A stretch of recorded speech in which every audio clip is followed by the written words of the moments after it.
ప్రేక్షకులందరూ చాలా అలర్ట్గా ఉండాల్సిన సమయం ఇది. జాగ్రత్తగా ఉండకపోతే మన జేబులకి చిల్లి పడుతుందనేది గుర్తుపెట్టుకోవాల్సిందే. మొదట అకౌంట్ డీటెయిల్స్ తీసుకొని మోసం చేసేవారు. ఆ తర్వాత అకౌంట్ యొక్క పాస్వర్డ్స్ తీసుకొని మోసం చేసేవాళ్ళు. ఇంకాస్త ముందుకొచ్చి ఓటీపీలు తీసుకొని మోసం చేశారు.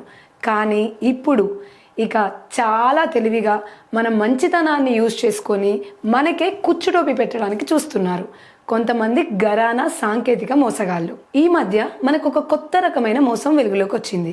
అది కూడా చాలా సింపుల్గా మనల్ని సహాయం అడిగినట్లుగా ఏమీ తెలియని వాళ్ళలాగా మన దగ్గరికి వచ్చి వాళ్ళ ఫోన్లే మన చేతికి ఇచ్చి వాళ్ళకు కావాల్సిన ఇన్ఫర్మేషన్ని వాళ్ళ ఫోన్లతో గ్రాబ్ చేసుకుంటున్నారు. అదెలా అనుకుంటున్నారా?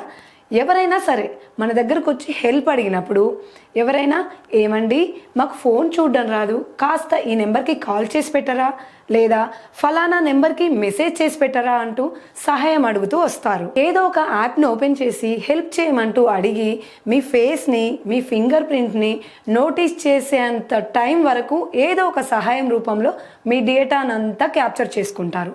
ఇక్కడ ఫోన్లో ఏముండదు. మీరు చూస్తుంది సాధారణంగా రోజు మనం వాడే ఫోనే. మీరు చేస్తున్న ఆపరేటింగ్ కూడా నార్మల్గా డైలీ మనం వాడే యాప్సే. కానీ ఇక్కడే ఉంది అసలు కథ.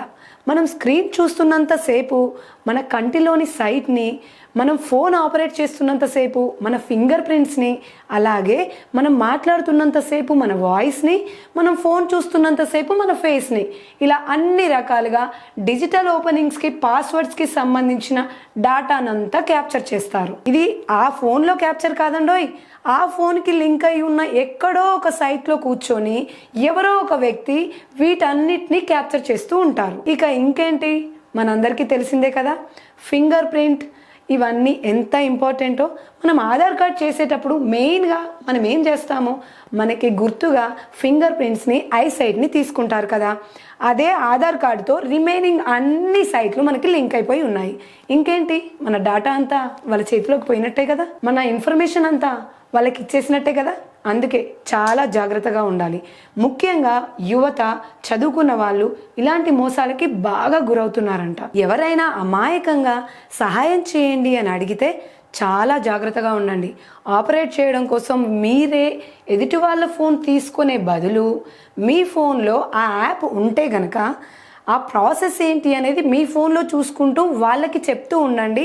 వాళ్ళ చేతితో ఆపరేట్ చేసుకునేలాగా జాగ్రత్త పడండి. మీ ఫేస్ని, మీ ఐసైట్ని, మీ ఫింగర్ ప్రింట్స్ని క్యాప్చర్ చేసుకునేంత టైం మాత్రం ఎదుటి వాళ్ళ ఫోన్కి ఇవ్వకుండా జాగ్రత్త పడండి. జాగ్రత్తగా ఉండండి. ఎలాంటి మోసాలకి గురవ్వకుండా ఉండండి. ఈ విషయాన్ని మీకు తెలిసిన ఇంకో నలుగురికి షేర్ చేయండి. మనం ఒక విషయాన్ని షేర్ చేస్తున్నాము అంటే అది ఇంకొకరి జీవితాన్ని కూడా కాపాడేంత శక్తి ఉంటుంది. కాబట్టి షేరింగ్ ఈజ్ కేరింగ్లా మనం మన వాళ్ళని, మన సమాజాన్ని మనకి వీలైనంత వరకు కాపాడుకుందాం. జై హింద్, జై భారత్. మరొక మంచి వీడియోతో మళ్ళీ మీ ముందుకు వస్తాను.